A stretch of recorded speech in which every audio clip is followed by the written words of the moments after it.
What is up, guys? Hope you guys are all having a great day. Of course, I'm Andrew. I've got Carmine with me. Welcome in. We are going to take a look at some of these NHL games. You guys probably know us from PuckeTime, but we're trying to do more videos together. And Carm, as you know, man, like, I don't know about you. I'll speak for myself, but sometimes my opinions change or I gather more opinions throughout the day. There's pros and cons to us doing PuckeTime as the first show of the day on Wager Talk TV. So what's going on with you, Carm?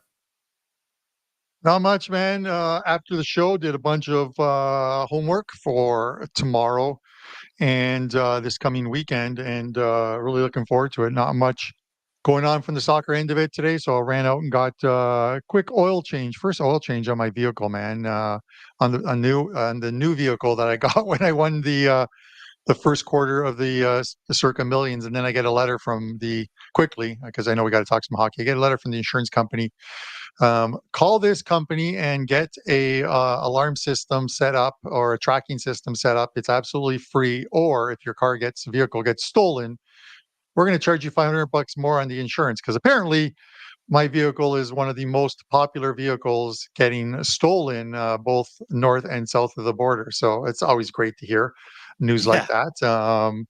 My buddy who's the head mechanic at Honda says to me, he goes, listen, every night just take the front wheel off. No one's going to steal a car that's missing one wheel. But I don't have the time to that, or the time or the patience to do that, man. But listen, 3 games tonight. I've been looking through. I haven't put any plays up for clients yet, but I think after this show or during this show, even though we're only going to do about 15, 20 minutes, I might actually put up some of these shot props that we're going to talk about, or I'm going to talk about. Same for me. And, Carm, I like you said, we don't have, it's funny. You say we don't have much time, but at least we don't have a producer in our ear telling us to get off. You and I could stay on here till midnight if we wanted to. That's the best part about doing our own thing. But my frustrating part is I was like, you know what, Andrew, you've been doing way too many overs with props. So you got to jump in on an under. So one that Andy actually likes that I've been finding is a good one as well was Alex Killorn to not get a point for Anaheim. I take them not to get a point. They score 4 goals. The first goal, no points. Second goal, no points. Third goal, 2 assists from 2 different guys, no points. Fourth goal, Killorn gets an assist. And I was like, come on, man. Like the one time I take this. And that's why, like, I've realized that with props, I have to stick with it because I remember like Pierre-Luc Dubois last year. I would take him over his shots. He'd go under. The next 4 games, I don't bet him over. He goes over. I'll jump back in and he goes under. It's like one of those funny things you have to be consistent with. So that's my little mini rant. Other than the same rant I give you every day before we start PuckeTime together, I was walking my dog and it was like nice out. It was like bright out when I walked into this trail, and it was like in the middle of the woods, like this beautiful trail. And we were walking for 20 minutes. All of a sudden, I couldn't even see 10 feet in front of me. I thought I was going to get mugged or like jumped. Like you couldn't even see it. I couldn't even see my dog when I was walking. I'm tired of living in a place that it gets dark at 5 o'clock in the evening. But if I want to move, I should move, right? There's no point in complaining about it. Yeah, there's a place in Iceland, I believe, where it's the sun does not set. I Yeah. guess from the location where it's at, you get 24 hours of sunlight, so it's never dark. So you could always move there. You can at night, you, Lindsay, and Henry can watch the aurora borealis, and maybe if your Wi-Fi connection is good enough, you can watch some hockey games. Yeah. If I complain so much, I'll end up having to move somewhere like that. But, I used to dislike these cards where just 3 games, but man, now I'm actually starting to love them. You get time to go into them. You get time to take a look at the goalies, the players, all the situations. Of course, we got to shut out the Wager Talk odds. Usually, if we do these videos together often, Carm, we're not going to have time to go through every single game, but today we do. New York Islanders, Washington Capitals. Looking at the opener there, minus 125. Number hasn't really moved too much, and we're seeing the 5.5 there as well. Has anything changed for you or anything you're liking from this game since we talked on PuckeTime? No, I think we're right back where we started from as far as the game itself goes. I thought about listing Washington as a client play tonight, and I leaned on Washington, and I'll be watching the games nonetheless because I'm going to be looking for in-game betting opportunities with this one. But there hasn't really changed. If anything, a little bit of action has come in on the New York Islanders because Washington was 125 this morning. They're now minus 120. Islanders are even money. The total stayed the same. It's been 5.5 minus 25 cents juice to the over since earlier. I always say, as a good indicator, because there are books um, before all these books came into not only the U.S. market but the Canadian market. Pinnacle used to be one where if you could beat Pinnacle, it's very tough to beat Pinnacle, but their numbers were sharp and you could tell where the action was. And if you could get the best number at Pinnacle, you always had to worry because they're not giving you that best number because they like you. And Circa is sort of fits that bill right now as far as our live lines are. If Circa's offering you the best price, that's not always the best thing. I want to believe, and they're like minus 116 on the game, 106 take back on the Islanders plus 106. Lowest nine lines available there. There and the late game, the Seattle and the Los Angeles Kings. Circa's offering you the best price across the board from any of the books, and it always makes you take at least a second. I'm not saying change your mind because of what Circa has posted. No, by all means, no. But at least take it into consideration that they're offering up the best number, and maybe it's something moving forward for the second half of the season. I'll track. Once the New Year comes, I'll set up a spreadsheet and look at the closing number at a book like Circa and see if them giving you the best number and how that translated into whether the favorite won or lost in that game. So that's a little project I'll put together starting January 1st. Good stuff. Yeah, it is cool to figure out which books are good for dogs, which books are good for favorites, or just like indicators.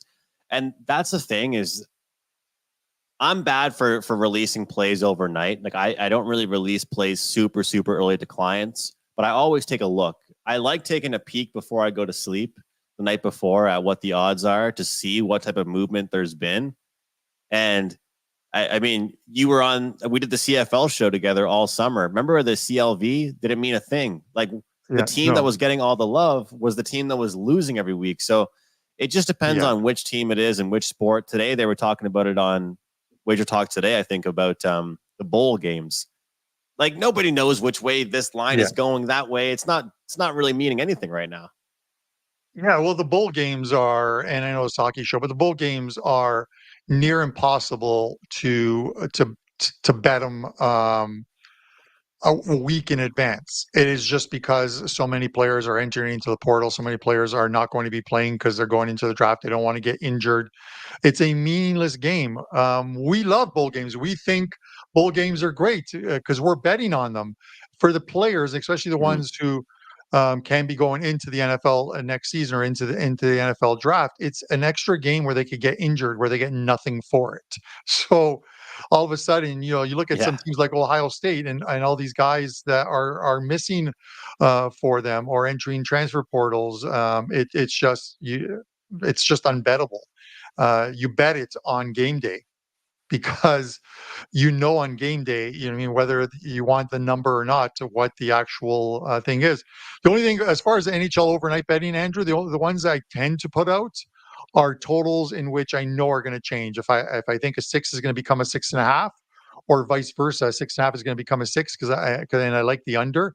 I want to get those plays to my all access clients, and I will put in there, even if I don't have the write up ready on it, the analysis, I will take this number now at 6.5 because I think it could hit 6 before noon tomorrow, because I want them to get the best number. Whether they take it or not is up to them.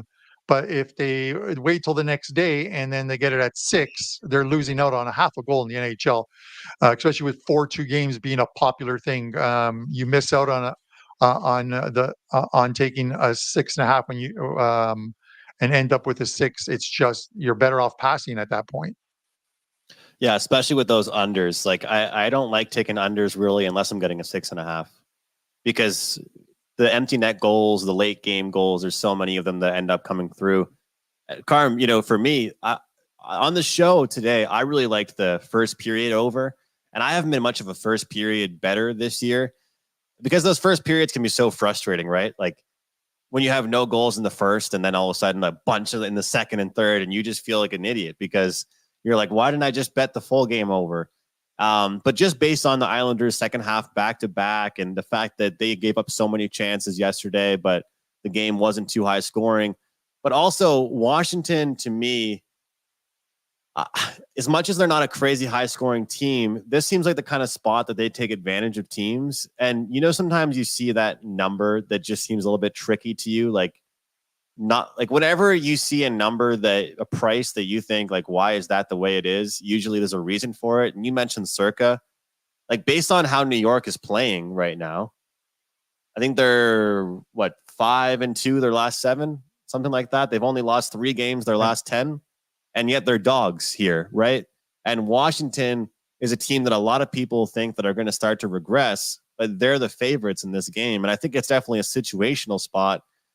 As the days gone on, I've liked Washington a lot more. And you're getting a better price now, minus 120 at some spots. I think I'm gonna recommend the Capitals here on the video. I still like that first period over.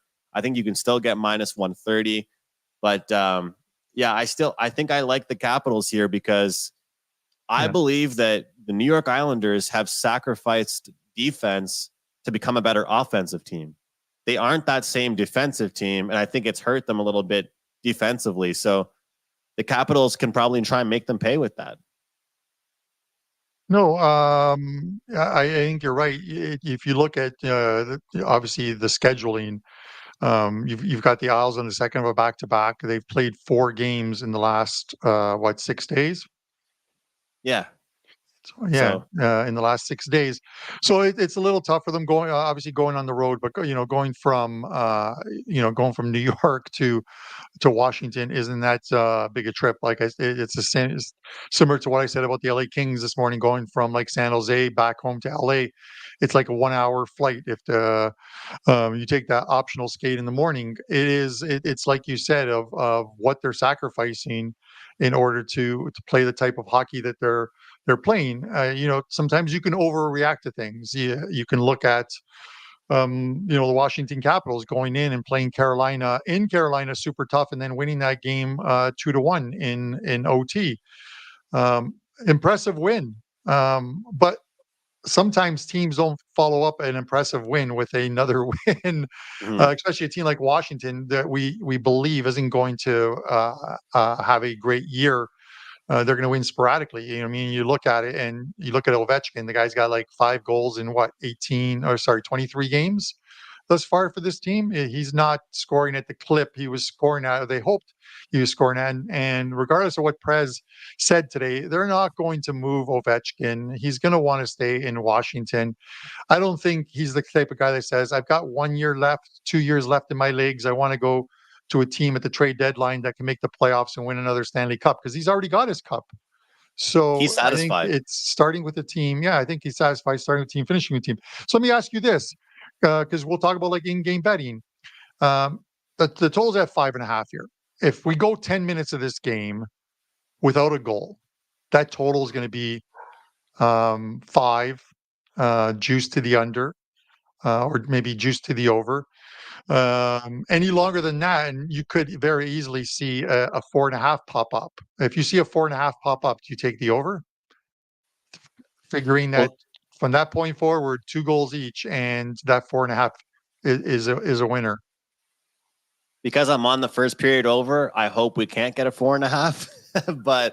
but yeah, no, I'm with you. I mean, right now, a lot of times I keep mentioning it, and I'm not trying to chat it up and bring bad karma into the world. But when I had the over as a 5%, Bruins and Islanders, that game was scoreless after the first period, and I appreciated you and Dave Koken cheering me on with that 5% play. But with the 5.5s, all you need is like 1 or 2 goals to get the floodgates opening up, and then things start to change because desperation kicks in.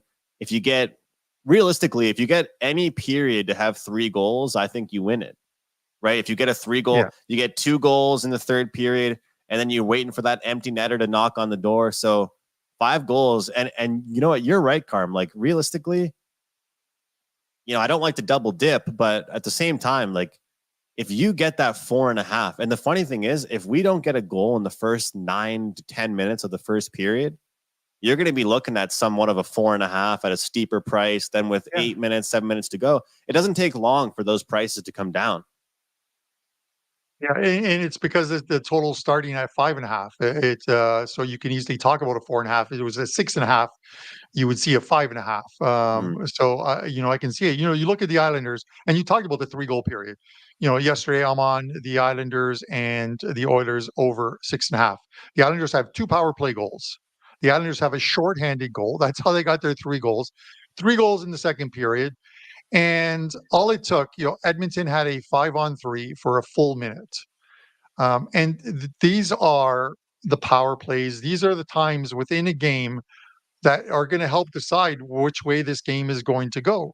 5-on-3, and I said to myself, "Hey, self, if we can get one more, if we can get a power play goal here, and the Oilers pull within 1 and make it 3-2, this is going to be a winning bet because they will tie it up and make it a 3-3 game, and then it doesn't matter who wins after that. To use the old Pavlos thing, it's going over the total."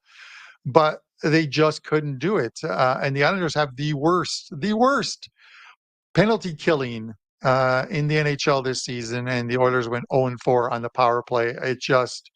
It was frustrating beyond frustrating because I know, my clients probably felt the same way. If they're watching the game, they're like, "How are this team not scoring?" And then in the third period, because I want to talk about some shot props here, a guy like Bo Horvat tonight, his shot prop is at 2.5. He had gone over his shot prop 4 straight games heading into last night's game, has 2 shots in the first couple of periods. And then in the third period, where you think you're going to get that third shot and he's going to go over the total 5 straight, the Islanders played a conservative lockdown, controlled the neutral zone, clog it up type of game. The Islanders only had 3 shots on goal in the third period. So the chances that one of your guys is going to get a shot on goal when you only have 3 in the third period, they just were playing, let's hold on to this 3-1 lead, squeeze those sticks, turn it into sawdust. And it's a frustrating thing to watch. And that's what it is. But I would take Bo Horvat tonight to come right back. The guy is having a very good season, and I would take him over 2.5 shots on goal tonight.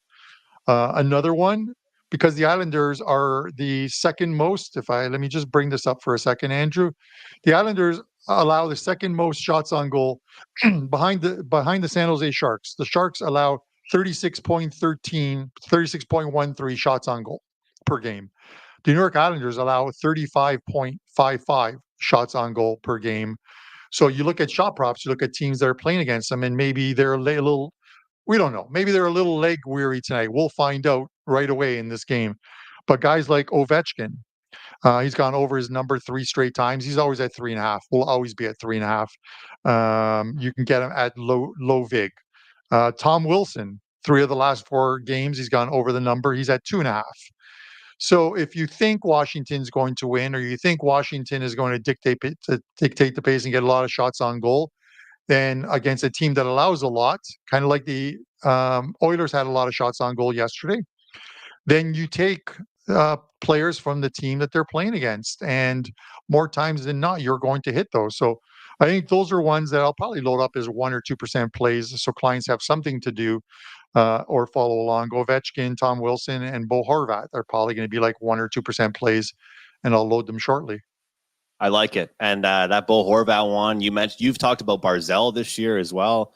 I've been liking the Bo Horvat point prop. I don't know how they don't adjust this guy's number. I feel like unless you're a superstar, the books just don't change the odds very much.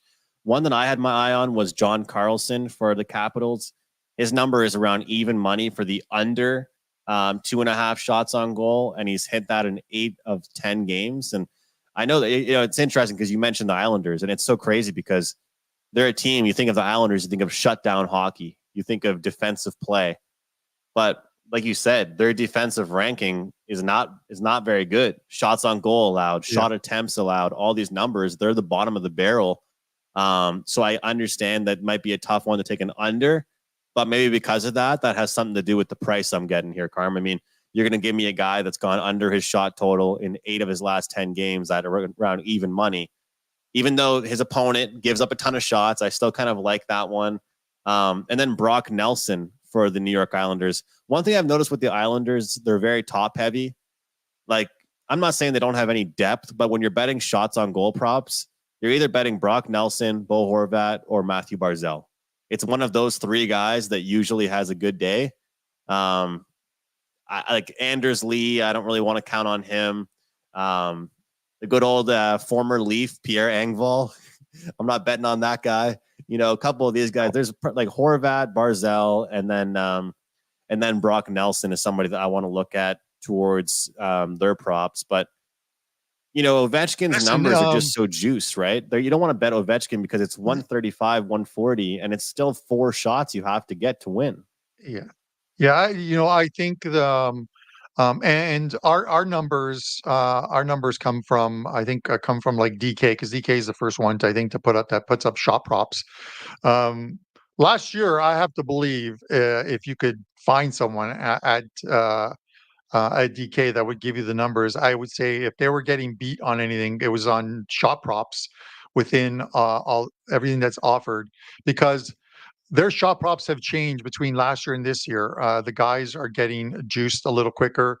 Some guys, they don't even list some players, and they're listing some 1.5 minus 190s on guys that you wouldn't take.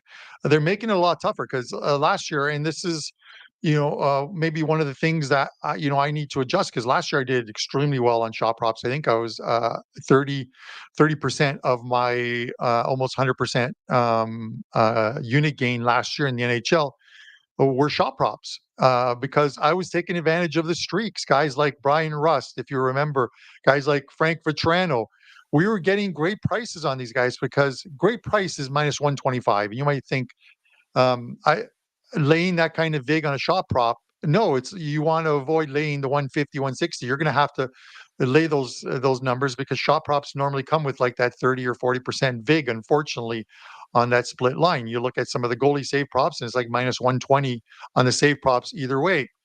So what you're getting into when you get into that market of looking at shot props or looking at save props, that the vig is there. It's how you control it to make sure that you don't have to win at an astronomical percentage in order to make a profit. Using minus 110 lines, what do they say? It's like almost 53%. You hit and you're making a profit. This is as a bettor, just a standalone bettor. Every percentage point you go over that, you go over 3 or 4%, and you hit, NFL, and you hit like 57% lane low vig. You're living well. You're eating steak and not, Definitely. ramen noodles. You're buying new cars. There's. Yeah, buying new cars. Yeah, whatever. I caught lightning in a bottle, man. It's what it was. But Carm, that's why I want to bet unders, right? With these props. That's why I'm trying to look towards betting unders this year. And I'm not going to sit here and tell you that I've done it as much as I'd like to, which is why there's going to be some shows you and I do where we're going to come on and have some picks ready. And then sometimes where we can come on and just kind of break it down, go through some players, maybe earlier in the day, so it has some more shelf life for people to watch and things. But like, you talk about the juice being added to some of these key players, but if the juice is being added to some of those guys, it also means there's opportunities for unders. And you can go through some of these dominant performances some teams will have, but yet, like, most players went under their shots, right? Like, a team could still score 4 or 5 goals. Does not mean that many guys went over their shot prop. Could mean that all of them had 2 shots, right? And none of them got 3 or 4. So it's always fun to bet an over. And with the star players, it's tough to bet an under. But with some of them, you can actually be able to make some money betting some unders. Like with the Montreal Canadiens, I follow them closely. even when they have a good game, they're like Brendan Well, you own Gallagher. them, right? Yeah, When you own exactly. a team, My team. they're York Montreal Canadiens. You own the team, Exactly. so I would think you're going to follow them closely. Exactly. But like, even Caulfield, he's supposed to be their main shooter, right? He's going under a lot. Brendan Gallagher is not the same player anymore. Josh Anderson, obviously. So you can look at those unders, but Detroit and Winnipeg, I'll make it pretty simple. The number hasn't moved really much. Like you look across the board, it's pretty much 150, 155 everywhere. I lean to Winnipeg, Carm, but I just don't love the price, and that's I don't really trust the regulation puck line. Like I've mentioned on the show today, I would probably play the team total under for Detroit, but I don't like that I'm getting in on. I'm fading them after they've already lost so much. I almost want to fade a team at the beginning of a losing streak, not really when they've already lost 5 of their last 6. You know what I mean? Is there anything in this game you want to mention? Well, I was actually just looking at because I wanted to have a look at Patrick Kane because we talked about him on the show. It's funny because Hockey Reference, the website Hockey Reference, will you can look at some stats and stuff, and of course it's absolutely free and what have you, and you can look at it. And it's funny because they show like the nicknames of these players, and you look at Patrick Kane, and the guy's got like 8 nicknames. He's got like Kaner. He's got like Showtime, Buzz, Doc. The next one's kind of trouble me. He's got Peekaboo, Peaks, Little Peaks, Kanye, and Patty Cakes. Listen, I don't care, Andrew, how much I love my friends when we're out having a couple of beers, watching the game. I'm never calling any of my friends Peekaboo or Patty Cakes. It's never going to happen. But speaking of Patrick Kane, his shot prop is at let me have a look here. It is at 2.5 minus 135. Patrick Kane's played 7 games thus far with the Detroit Red Wings. He started off with 3 in the first, only 60 minutes of ice time, 7, 1 against Dallas. It's always tough against Dallas in Dallas. 3 against the Blues, 2 against the Canes, again another good defensive team, and then 4 against the Flyers and 5 against Anaheim. So the guy has gone over his number in 5 of 7 games thus far, minus 135. We know that Dylan Larkin's back. You look at some of the numbers on those guys, and Larkin's 2.5 minus 150. Alex DeBrincat, who I took over 3.5, and he was plus money. He hit on that one with 4 shots, but he's at 2.5 now, but it's minus 160. I wouldn't play that. Even if he goes over, I just lane 160 again, even if you release it as a 2% play and it loses, you now need to win 2 in order to even not even break even to get some of your money back. So those are the ones, like I said, you have to build in a ceiling on what you're willing to pay. And that ceiling has to be based on what you think your success rate will be long term in the prop markets. And I think if you're gonna play those big prices, you don't really want to be a high volume guy. If you're gonna play the big ones, you want to be not playing too often. We got to give a shout out to Rich here. He's commenting about Velarde and Nikolai Ehlers.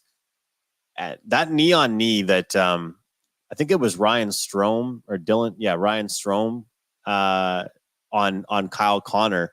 And ever since Kyle Connor's been on the IR, Scheifele, Ehlers, Velarde have all stepped up in a big way because Kyle Connor was a big shots on goal prop guy. Like he was somebody that we were, they're losing 3 or 4 shots a game by not having him out there. So good call there by Rich. And I told you I want to get better at these unders, Carm. So I've got one for you. Cole Perfetti, young player there, under a point in 7 of his last 10 games, something that's worth looking at. And obviously, Rich talked about Ehlers. I had him written down, to get a point, minus 150, 7 of his last 10. And then looking at some kind of unique ones would be actually power play points. You can get Scheifele to get a power play point at plus 185, because so many of these guys that have a high juice on just to get a point in general, right? But then you go to get that power play point, all of a sudden you're getting close to plus 200. And, I think Winnipeg actually has a better power play than some might think. They're scoring some goals on the special teams. Detroit is not very disciplined. They're a high penalty team. And I like the fact that you can kind of get those numbers up a little bit. But when it comes down to it, I think it's a Winnipeg spot. They're coming off a loss to Montreal. I think they are a good team, but I just don't like the price here. That minus 155 is keeping me off. Yeah. We never like to use the word do, Carm, but something tells me that something about this Detroit club is going to snap out of it. Maybe it is a good props game for us to just find some guys. And like you mentioned, a few guys, I talked about a few, Patrick Kane, whether it's Larkin, Sider, or not Larkin, but some of these guys to come out and just have a good game and not worry about the score, because I just can't get behind a minus 155 right now. I'm going to throw in one more. I'll throw in Josh Morrissey over his number right now for Winnipeg. Where are we here? For shots? Shots over 2.5 minus 120. Morrissey, you look at him and he goes on spurts. So when he's shooting, when he goes on those shooting spurts, because he's always going to get those 22, 23, 24 minutes of ice time. So obviously you want to take a guy who's getting that many shifts. You look at it, his shift rate, he's always at 24 and higher. But you look at, sort of the month of June, and just ice time, almost 25 minutes, 23, 24 and a half, 30, 24 and a half, 22 and a half, 21 and a half, and 22 and a half. So the guy's on a third of the game. He's on the ice. You look at the shifts and they're all in the mid 20s as well, too. Last time out against Montreal in the OT game, 4 shots on goal. The game previous to that, where they beat Colorado quite handily, his lowest time on the ice at 21 minutes for the month of December. No shots on goal in that game. And then prior to that, 4, 7, and 4. So the guy's gone over his number 4 of his last 5 games. It might not be a bad situation here against the Detroit team that does play a little more wide open game. And then there's also the fact that they know what the situation is with Detroit goaltending. And Reimer's not, Swiss cheese. Reimer had a good season last year. So he is a good goalie, but the only way to test these guys is just to get a lot of shots on goal. And Detroit's not really a team, I think, that blocks a ton of shots. I could be completely wrong with that. I just don't see him as that. And as far as shots on goal allowed per game, they're like 11th. They allow 31.35 shots on goal per game. So, those are one of the ones that I would probably look at. Winnipeg allows they're like bottom half, even bottom third in the league in shots on goal allowed. So it's always tougher to take opposing players' shots on goal against them. No, that's a really good call, Carmen. I like the fact that you brought up the ice time there, because that's one thing good about defenseman props, and the books don't really change the number on them too much. That's a good thing too, is they won't really think about defensemen. But I love that you brought up the time on the ice, because let's face it, more than a guy that's on the third line or even second line, sometimes you're getting ice time. They're out there, they're involved. So for them to throw the puck on net a couple times a game, and as you mentioned, he goes in spurts 4 last 5 games. I like that one. I might get behind you on that one. Morrissey, Velarde. And the good thing is, Carm, some of these guys are really high juice, but Morrissey, like you mentioned, minus 120. Velarde over on his shots is minus 110. He's gone over 2.5 shots in 5 straight games. Ehlers with the point props. So there's all kinds of different ones to look at. But I really like what you said there about the ice time for not Josh Morrissey, Josh Norrisy. Hopefully he can get that Norris trophy because he's a great defenseman, and he definitely deserves to always be in the mix and be nominated for that. So we got some great props. Gotta say thanks for this nice comment. JMO is his nickname for Josh Morrissey. So he's got a normal nickname. Man, I see some of these names, it just makes me laugh. I don't know. There's got to be a story behind Patrick Kane having like the three different names that have the word peak in it and peekaboo and Yeah. whatever. But I don't know. Well, I can't. You know. I think the Uh, Showtime one's pretty cool, honestly. That one's not bad.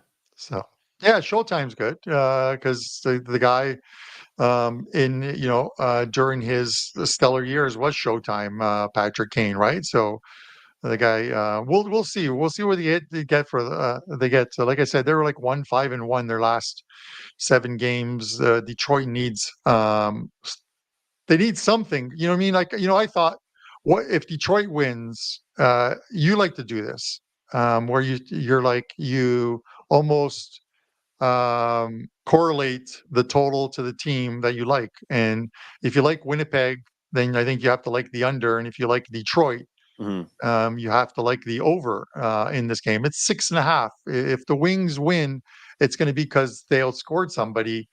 And I'm not talking about outscoring, so you have to win. You have to outscore someone to win a game, of course.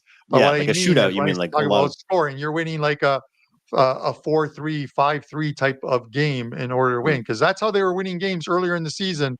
They weren't pounding teams and winning these 2-1 games like Carolina does at times, or the LA Kings do at times. They were winning games because they were just piling on goals. So we'll see what the games are tonight, but that's probably one in which I'll watch closely to see what the pace of the game is in that first period, and then adjust any in-game bets accordingly. yeah. See what happens afterwards.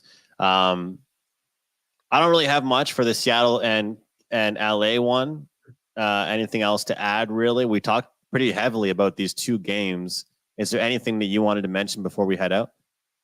If I was live betting this game, like I told you, I like the under in this game. It's basically on stats of like Cam Talbot, who while he's not confirmed on any on one of the sites that I use, which is RotoWire Mm. hockey. He's likely confirmed on some other sites because um, DK has save props on him only in this game. So um, the starting goalie, as far as Seattle goes, um, they're showing Joey Decord, but none of the goalies are confirmed. But I have to believe that the Cam Talbot's starting.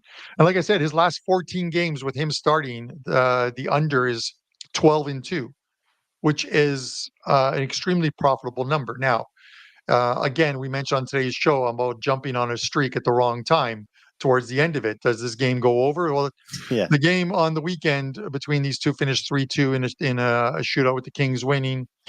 The Kings are on the second of a back-to-back, having played the Sharks last night, so we'll see how it goes. But if there was an early goal, that's the point I was trying to make before I went off on one of these Carmine tangents. If there's an early goal, this total would go from 6 to 6.5 very quickly, and I would still take the under in the game.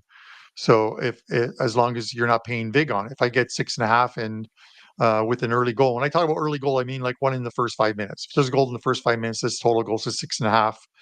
And if I can get 6.5 at like -110, I would probably take the under in it because again, I just don't think, especially if the Kings score the goal, then I'm definitely taking the under. You look at the Seattle team total, Andrew, and we talked about this. The Seattle team total is -120 both ways on 2.5. So 2.5 overs -120, 2.5 unders -220. A better indication of what they think the total wise is to look at the LA Kings and the fact that Cam Talbot, his goals allowed under 2.5 is -145. So they believe that again, and you look at that Talbot stat, that he doesn't get scored on a lot, and there's a lot of unders when he's in goal. 145 for the same number, 2.5, because it is the team total for Seattle, and He's it been is the solid. goals allowed the thing, and he's been solid. And then I talked about Joey Decord in 5 of the 6 games that he is 5 of his last 6 games that he has started. He's allowed 2 or fewer goals in those games. If you look at his line, you're going to see another number in there. But there was a game in which he came on in relief. That game doesn't really count as far as that. We're talking about actual starts for him. 5 of the last 6, he's allowed 2 or fewer goals. So he's been pretty solid for them as well, too. So give me a 6.5 instead of 6. If this was 6.5 pregame, it would be a play for me at Wager Talk. But the fact that it's at 6, it's a number that can absolutely land on a push with the Kings winning 4-2. Well, let's hope for an under. That's what makes LA so great, I think, is that they can win both high scoring and low scoring games. If I was to give a best bet for the show we're doing right now, I'll just reiterate the one I mentioned on PuckeTime, and it's the over 1.5 first period Capitals Islanders. It's a 5.5, which means we got a good price on the 1.5 over in the first period. Remember a couple years ago, Carm, those were great prices. Not anymore. The books caught up to those. So yeah. Islanders, Capitals, and I want to mention before I throw it to you for any final thoughts, Carm, that promo code at the bottom of the screen, people can see take 20 takes 20% off any package we have available. So, hey, if you guys are interested in our picks, get any package for 20% off using that promo code. If not, do us a favor. Follow us on Twitter, Carmine at Carmine Bianco WT, myself at McGinnis Picks, and you guys can subscribe to the YouTube channel as well. We hope to do these throughout the weeks, and I think we keep talking about it, but we're going to try and do some maybe eventually between periods of some games.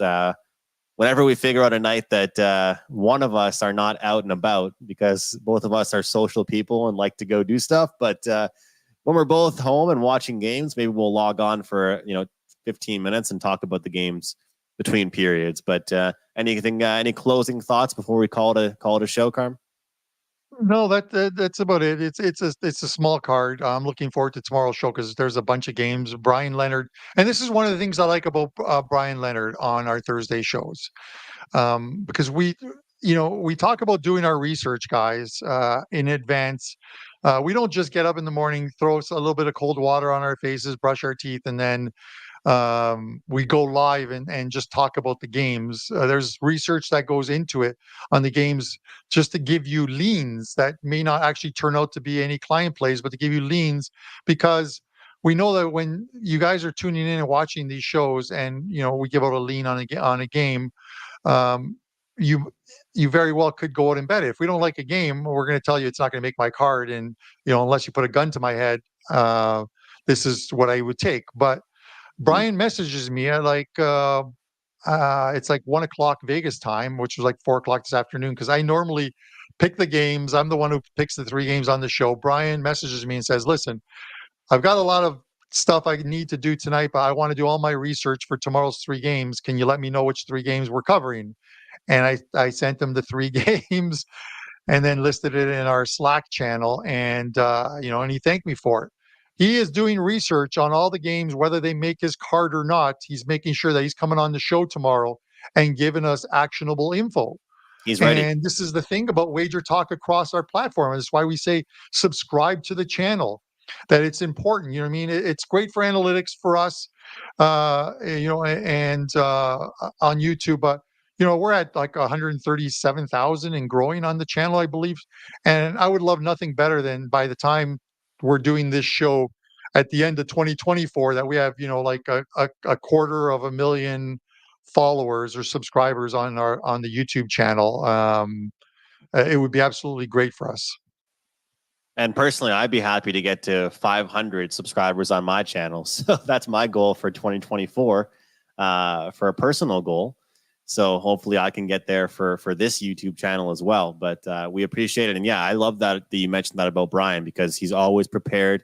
We're having good shows, and it's nice to have Brian on Thursdays because there are so many games to get into. So Carm, always good stuff, man. We got some player props we're ready to go with. If you can't pick a side or total in that Winnipeg game, we gave you probably 4 or 5 different props to look at. Carm gave some in the Islanders game as well. So guys, hopefully you can make some money. Thanks for being here with us. We really do appreciate that. If you watched on Twitter or X, retweet it for us. Really helps us out. And if not, if you're on YouTube, hit the like button.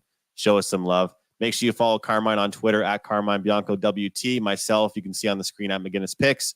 We'll see you tomorrow for more picks on Puck Time, 11 a.m. Eastern on Wager Talk TV.